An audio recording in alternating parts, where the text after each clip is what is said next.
we are going to learn about the chapter Cell, which is in Standard 9. Cell, the fundamental unit of life. Children, have you observed anything under the microscope in the lower classes? Can you recognize what is this? It's actually a drop of water taken from the pond and kept under the microscope. You can see these tiny creatures in that small pond of water. These are amoeba, paramecium, euglena. These are all unicellular organisms. You have learned the examples of unicellular organisms, right? They are all single-celled organisms and are called unicellular. What about us? We are made up of trillions of such cells in our body. So whether it is a unicellular organism or whether it is us, a multicellular organism, we all living organisms are made up of cells. Actually, the cells group to form a tissue in our body. The tissues group to form an organ groups to form an organ system, and organ system group to form an organism. This is called the level of differentiation we have already learned in lower classes. Fine. So, you understood now why the cell is called as a fundamental unit of life. Just like the house is made up of bricks. Okay, bricks are kept one above the other, you make a beautiful house. Similarly, our body is made up of cells and we have millions and trillions of cells in our body. Clear? You know, the cells were first observed by Robert Hooke in the year 1665. He made his own self-made microscope and he observed the dead cells. You know, the bark is a dead cell. So, he took some bark cells and observed it under the microscope and he found honeybee-like compartments in it. And he was a person who named it as cell. Okay. And it was in 1665. Now, in the year 1664, Anton van Leeuwenhoek, he observed the living cells under the microscope. He also took a drop of water from the pond and he could observe very tiny organisms, living organisms in it. And he named it as animalcules. So, Robert Hooke observed dead cells and Anton van Leeuwenhoek observed living cells under the microscope. Okay. So, what are the types of microscope we find around us? One is a simple microscope. You have learned in 8th standard the magnifying glass. Okay. Then you have the compound microscope, which these two microscopes can be seen in our school. Simple microscope and compound microscopes we have in our schools. The third one is the electron microscope. It's a very powerful microscope and it is found only in the research centers. By using this compound microscope, you can see the cell wall, only outer boundary and the nucleus. But if you want to see the organelles inside the cell, you need an electron microscope. In the simple microscope, you see there's only one lens. It's a simple one. Whereas in a compound microscope, you have two lenses. One is near the eye. When you view it here, this is the eyepiece. And another lens is just near the object. Here is where you keep the object to view. Okay, and here you have the adjustment, fine adjustment screws. And this one is a reflector, it's a mirror to reflect light into the slide. So this is the main parts of the compound microscope. That is, you have two lenses, the eyepiece and the objective lens. You keep the prepared slide here. Then you have a mirror here to reflect light into it, and you have the fine adjustment screws. So this is a compound microscope you have in your school, and you will be doing practicals in 9th standard for the first time. You have to prepare a slide on your own. Okay. So, beginning with that, the first experiment is, that is an onion peel experiment. You can observe cells under the microscope. You have seen so many slides and specimens under the microscope in lower classes. But now you are going to do it on your own. So, you need to know the steps, and so many questions are asked based on this experiment. Okay. So, how do you do? What are the steps to be followed? You know, whenever you are writing the experiment, first of all, you should know what are the apparatus and the materials required. So, the first one is an onion peel. This is called as a watch glass. Then you have this is a glass slide which you have to keep under the microscope, and you need a cover slip. It's a small plastic sheet like thing. It's called a cover slip. You need a filter paper. You need stains, that is safranin or methylene. Why do you need stains? See children, this is colorless. Now you won't be able to see the colors, the specimen properly under the microscope if you don't use proper dye. So this dye, you know, it will actually get absorbed into the cells. You cannot use any dye there. So there are specific dyes which are absorbed by the cell wall. or by the nucleus. So two of them are safranin, methylene blue, even iodine can also be used. But in our labs, school labs, mostly we have these two as a stain. Okay. And then you have forceps, dropper of course, and glycerin. Then the compound microscope. With using all this, you can prepare a temporary mount of onion peel. Okay. What are the procedures? First one, you have to take a peel. You can see this onion piece. Take a peel from the inner concave part very slowly. Then you have the watch glass. In the watch glass, you are putting the stain. So transfer this into the stain here. Allow it to be there for a minute or two so that the colors will be absorbed into it. Okay. Then after that, take your glass slide. In that you put a drop of glycerin. You know why glycerin is used here? Because the stain should be uniform in the complete part of the cells. It should not get scarred here and there in the slide. So glycerin helps in the uniform distribution of the stain. That is one use of glycerin.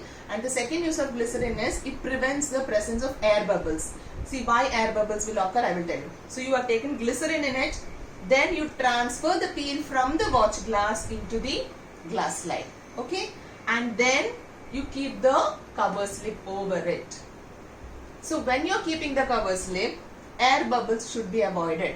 Glycerin prevents air bubbles and also it helps in the uniform stain. It also prevents this specimen from drying. If it becomes dried, it won't be looking good in your microscope. So one of the questions asked is, what is the use of glycerin in the experiment? Prevents drying of the cell, uniform staining happens, and the air bubbles are prevented. Okay, so which are the two liquids we have used? We have used either safranin or methylene blue, and we have used glycerin. Why safranin or methylene blue is used? It's because it will stain the cells and it makes the cells visible to us when we view it under the microscope. Clear? Now when you view it under the microscope, yeah, if you have used safranin stain, it will look pinkish in color, and you see under the microscope you will see the cell wall, okay, and the nucleus. Are you able to see anything other than that? No, na? Because you need a more powerful microscope. So when you are using a compound microscope, you will be able to see only the cell wall and the nucleus. And if you are using methylene blue also, you can see this dark color things are nuclei, and this is the cell wall. It's a plant cell, and plant cells have a cell wall outer to the plasma membrane. Okay. Okay. So now we are going to learn what are the parts, the boundary of the cell. In case of animal cells, there is only a plasma membrane. This all you have learned in lower classes. Just observe here, this is a plant cell. How do you understand it's a plant cell? The identifying feature is it has a cell wall, and inner to the cell wall there is a cell membrane. You have a cell wall which gives it a rigid structure. The plant cells are very rigid and have a definite shape because of the presence of cell wall. And inner to the cell wall you are having the plasma membrane. Clear? And inner to the plasma membrane you have the cytoplasm, that's called the matrix, in which so many organelles and nucleus are floating. We will come to that later on. Now we just have to learn what is the cell wall. It is it's made up of a dead material called as cellulose. But inner to the cell wall you have cell membrane which is very flexible, and it is made up of biomolecules, that is lipids and proteins. So why do you call cell wall as dead and cell membrane as living? Because cell wall is made up of dead material, cellulose, and cell membrane is made up of living material, that is the lipids and proteins. Clear? Now we need to learn about three terms: permeable, selectively permeable or semi-permeable, and impermeable. Okay, so what do you mean by permeable or permeability? You can see the picture here. If I am pouring some water in the sponge, the complete water is coming out of that to the other side. That is, if you consider this as a membrane, it is called a permeable membrane. It allows all the things to pass through that. So that is called as a permeable membrane. Suppose the door is open, anyone can get in, anyone can go out. It's permeable. Now what about semi-permeable or selectively permeable? It is a restricted entry. Only some of them can go. If you have a watchman standing near the door, the watchman will not allow everyone to go in and anyone to go out. So that is called selectively permeable, allowing only some substances to go into or out of the cell. So this membrane is called as a selectively permeable membrane or a semi-permeable membrane. Now what do you mean by impermeable membrane? Nothing is allowed to go in it, nothing is allowed to go out. If the door is shut, no one can go inside, no one can go outside. So see here, there's a membrane here. Okay, this is a impermeable membrane.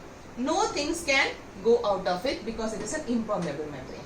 So remember the words permeable, semi-permeable and impermeable. We are going to concentrate on this term selectively permeable membrane because the cell membrane or the plasma membrane, another name of cell membrane is plasma membrane.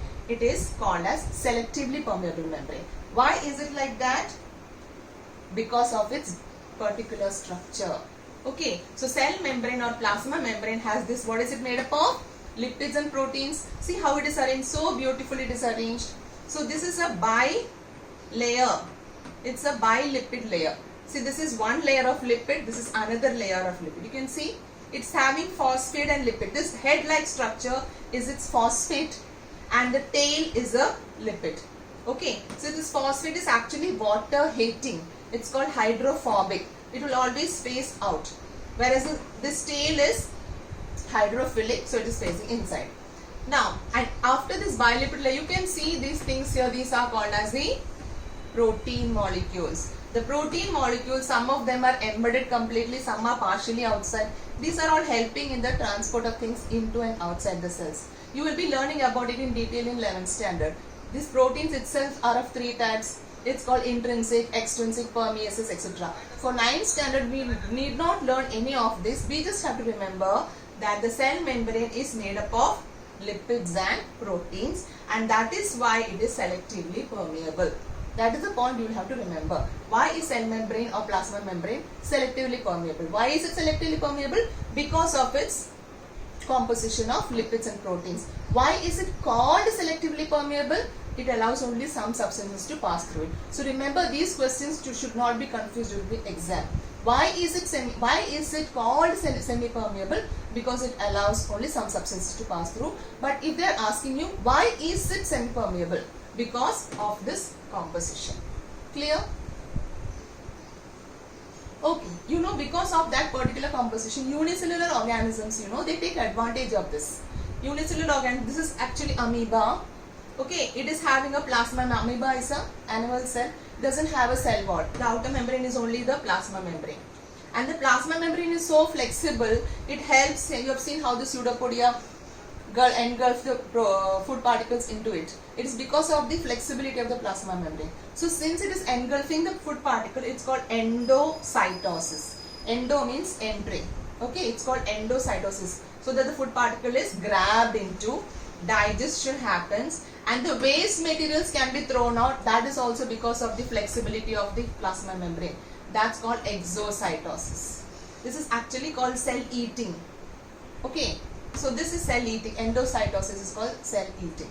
So endocytosis and exocytosis in amoeba is because of the flexibility of the plasma membrane. Okay.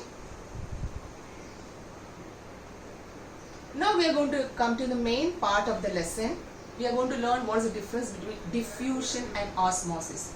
You might have heard diffusion, osmosis also, but it's very important to know why they are relevant in the case of cells. What is diffusion? You already know, if you burn an incense stick, agarbatti, the smell will spread everywhere. Okay, that is the molecules of this agarbatti is spreading to from an area of high concentration to an area of low concentration. That is diffusion. Diffusion is just a movement of molecules from higher concentration to lower concentration. It can be the gaseous molecules moving from higher to lower. Clear? Now here you see, if I am taking some water and putting some dye or some ink into it, that is a diffusion of the liquid molecules into another liquid. Liquid diffusion. This was gas diffusion. You can see it's just moving and spreading in such a way that uniformly spread to the entire liquid. Here I have put some solid. Suppose that we have put some sugar in the water. Sugar is solid. So even the solid molecules will go and diffuse into the liquid. But here, why it is relevant? See, this is a plasma membrane. Across the plasma membrane, diffusion happens for gases. High concentration, if the gases are in more concentration outside or inside, it will go to the other side. So diffusion is a movement of the molecules from a higher concentration to a lower concentration. Whether there is a membrane or not, it's not of much importance. Okay. Here, how does oxygen and carbon dioxide exchange take place in cells? You can see here a cell, animal cell. These are representing the gaseous molecules, probably oxygen. So from higher concentration, it is moving into the cell, lower concentration, and the diffusion will happen until both the side concentration becomes equal. Okay, so diffusion is a movement of molecules from a higher concentration to a lower concentration. The molecules can be either solids, liquids or gases. But in case of cells, the movement of gases is due to diffusion. The movement of liquids and solids cannot happen in living cells by diffusion. For that, we'll be learning about osmosis. Okay. Here another example. This is you know which part of the body it is? It is alveoli. Okay. This is the tip of the bronchiole, alveoli. It is bringing oxygen. Alveoli are richly surrounded by blood vessels, you know, no? And here the exchange of gases take place.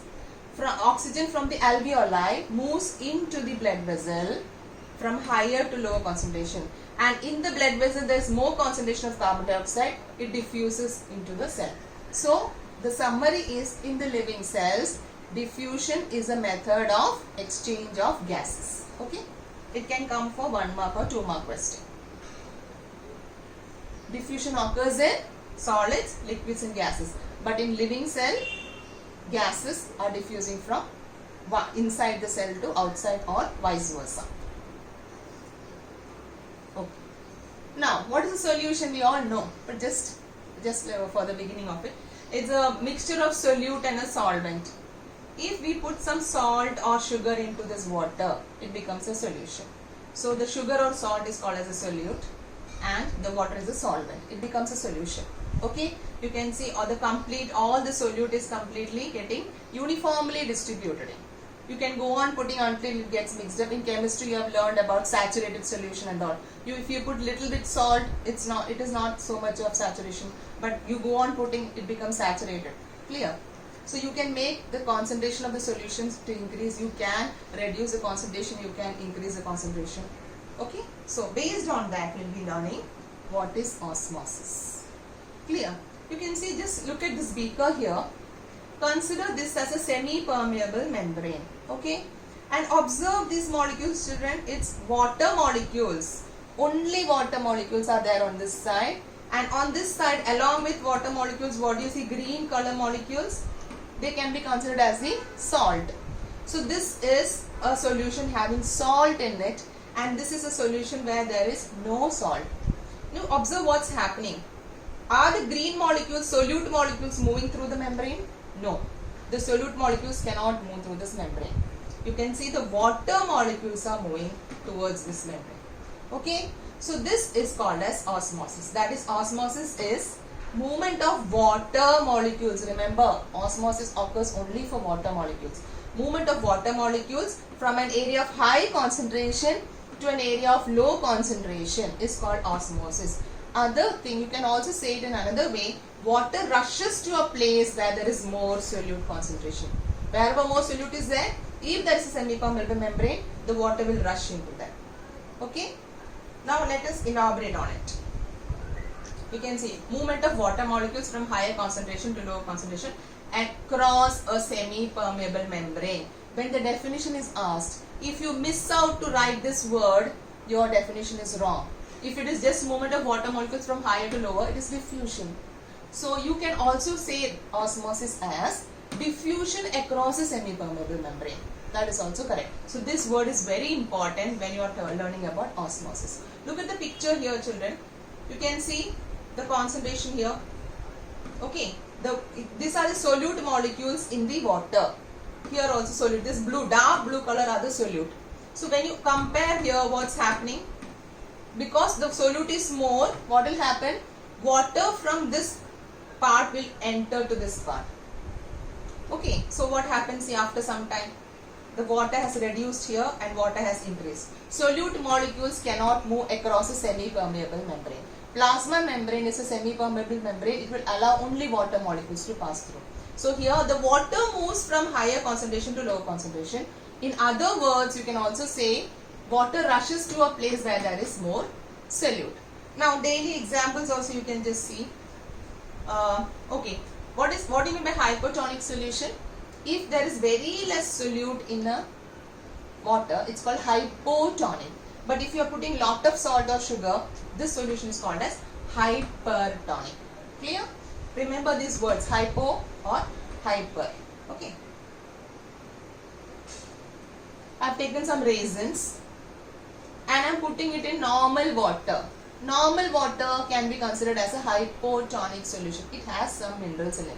So it's a hypotonic solution. Okay, it's not hypertonic because we have not added any salt or sugar. So raisins already is very sweet. It has lot of solute in it. Now when you put it in water, what will happen? Because there is lot of sugar in it, water will rush into the place where there is more solute.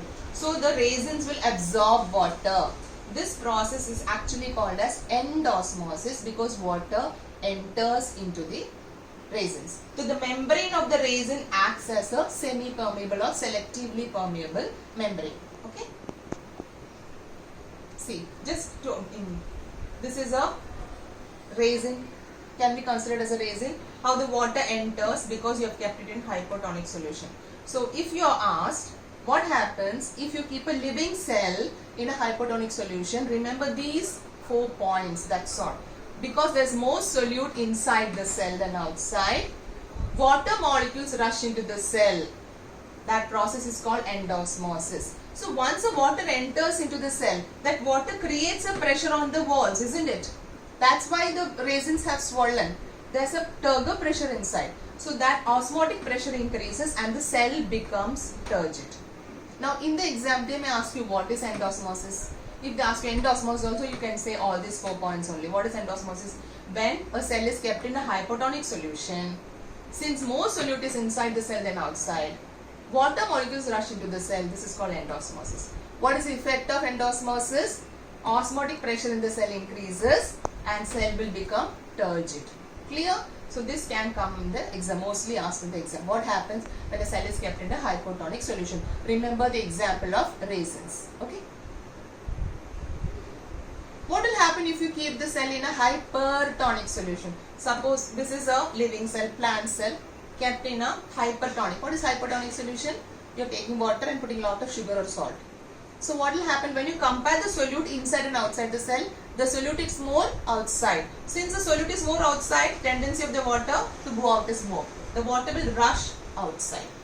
Okay, and this is called exosmosis. So how do you explain what happens when a living cell is kept in a hypertonic solution? First point, because more solute is outside the cell than inside, what will happen? Water molecules rush out of the cell. That process is called exosmosis, and osmotic pressure decreases. And when this osmotic pressure decreases, this plasma membrane will shrink away from the cell wall, and so that process is called plasmolysis. Children, plasmolysis is a word related to the exosmosis in plant cell.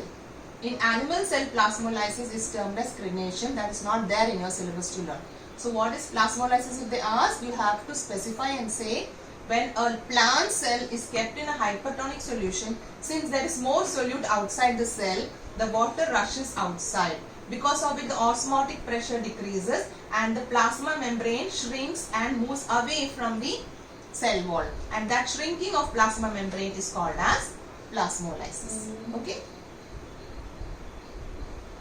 What do you mean by isotonic solution?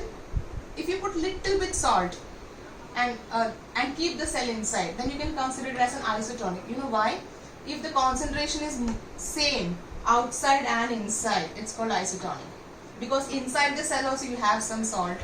So if that concentration and outside concentration is same, it's called isotonic. There's an equal movement of water inside and outside. So there will be no change seen if you keep a living cell in an isotonic solution. So remember, if you keep it in hypertonic, it will swell. If you keep it in hypertonic, it will shrink. Okay, just to summarize that, animal cell, if you are keeping in a hypotonic solution, water enters. In plant cell also, see what is entering. both the sides turgid pressure is more. But since here in animal cell there is no cell wall, there is a tendency for the cell to burst. It cannot tolerate so much of water pressure. But in plant cells they can tolerate, because the cell wall is preventing. It is actually creating a pressure opposite to the osmotic pressure. Okay. Now, if you keep the cell in isotonic solution, both animal and plant cell, no change is there. What about this hypertonic solution? If the animal cell is in a hypertonic solution, shrinkage of plasma membrane is there because of exit of water, exosmosis की वजह से it is shrinked. It's called crenation. Whereas in plant cell, the plasma membrane has withdrawn from the cell wall, and that is called as plasmolysis. Remember, hypotonic, you should remember how the turgidity increases and endosmosis happens. And if they are asking about the hypertonic, remember the two terms, exosmosis and plasmolysis. Okay. Animal cells don't have a cell wall. They may ask you, give reasons. Why can't animal cells withstand high osmotic pressure? Because they don't have a cell wall. And why can and what will happen if you keep it in so much of hypotonic solution? It will become swollen so much and it will burst. And what about the animal plant cells? You can see after the endosmosis has happened, there is a turgor pressure, and this is actually the vacuole. The vacuole also has absorbed so much of water. It also expands so much that it pushes all the organelles towards the periphery. And this turgor pressure is counteracted by the pressure of the cell wall. The cell wall doesn't allow it to expand beyond a certain limit. And so this is one of the questions asked in the exam. Cells of plants, fungi and bacteria, these organisms have cell wall. They can withstand high hypotonic media because the cell wall will counteract the pressure of the osmotic pressure. Okay. Just see this. How if you are keeping the cells in a hypertonic solution. In hypertonic solution, you can see the withdrawal. This is a plasmolysis, very nicely shown. Can you see how the plasma membrane is withdrawn, or it is withdrawing from the cell wall? And here you see when you are keeping in hypotonic. If you just to remember, children, I always teach these children, hippo. If you keep a cell in hypotonic solution, you will become like a hippo. So you will not make confusion. You will not get confused while writing cancers. Hypo में रखने से hippo जैसे हो जाएगा. Hyper, if you keep it will become little shrink. Okay. So you can see how the swelling of the cells are happening, and it swells and it touches the cell wall. Can you see? Okay, children. Now, there's an interesting activity you can do at home. You will be having vinegar at home, and if you take this vinegar in a container and put one egg in it. I have put egg in this vinegar. Okay. So vinegar is acidic, and you keep it for 3 to 4 days. The outer calcium carbonate of the egg, it will dissolve, and inside this egg, there is a small membrane which is just like a plasma membrane. So after keeping this egg in vinegar for 3 to 4 days, the complete calcium carbonate will get dissolved and it will look like this. Only the membrane will be there. And put this egg in a hypotonic solution. Normal water mein dal do. And after 2 to 3 days again, you can see the egg has become swollen. This is a live example of endosmosis. The water enters into the egg because the egg itself has some salt, and salt and sugar minerals are there. It is more solute. So what will happen? Water from the hypotonic solution will enter into the egg and it will swell. And if you keep it for a long time, it will swell so much that it will burst also. Now, if you keep that same type egg in the hypertonic solution, you can see the shrinkage has happened. How it has shrunk. So the egg has swollen because of turgor pressure, and here the egg has shrunken because it was kept in a hypotonic solution. So यहाँ पे endosmosis, here endosmosis happened, here exosmosis has happened. Okay. And now one more activity is there. This is called potato osmometer. It is actually, you will be learning it in 11th standard, but there is one question based on this almost same type of questions there in your NCERT book. So you need to know what is potato osmometer, so it will be easy for you to answer that question. So we have taken a potato and you scooped it out. Okay, you have made a hole and till down like this, and you are keeping this potato in a normal water. Okay, and inside this you are putting some sugar solution. Okay, inside this scoop you have put sugar solution, and you have marked the level of the sugar solution, and you have kept it here in hypotonic solution. See this. This is a normal water. This is a potato, and you have this blue color is indicating sugar solution, and you have marked the level. You see, after 2 to 3 hours is enough. You see what is the level of water. It was initially here. Now the final level is here. So the sugar solution has increased in level here. Why? What happened? Can you guess what happened here? It's because sugar solution, it will attract water towards it. This potato will act as a semi-permeable membrane. Water rushes to an area where there is more solute, and so the level of sugar solution increases until the concentration becomes equal. So this is also another example. Now to discuss about the question you have in your NCERT book. There is a question here. You have 4 potatoes, A, B, C and D. You are giving different conditions. Okay, all the 4 potatoes you have scooped out like this. Okay, and you have kept here normal water and here nothing. Okay, in potato B, all the 4 are kept in water. But in cup A, this potato we have not put anything here. But in cup B, we have put sugar, just sugar. In cup C, you have put salt solution. And cup D, this potato itself is made up of dead cells. That is, you have boiled the potato and you have kept it. A, B and C are unboiled potatoes. D is a boiled potato. Now what will be your observations? Just think and see. Here will you have any observation? No, because nothing is here, isn't it? And here it is just a hypotonic solution. There is no requirement of endosmosis or exosmosis here. What about here? What will happen? Water will enter into this place. Endosmosis will take place in cup B. Water enters by endosmosis because salt or sugar. Water rushes to an area where there is more salt or sugar. What about cup C? Here salt or sugar? No, same thing. Here also endosmosis will take place. Cup C, water enters by endosmosis. What about cup D? You have put sugar solution. You have water here. But will the endosmosis take place? No. Why? It's now dead cell. This is proving that plasma membrane is a selectively permeable membrane. And if you boil the potato, the plasma membrane has ruptured. Dead cells will not act as a semi-permeable membrane. So cup D, no change since the cells are dead. Okay? That's all, children. We'll continue with the chapter in the next video.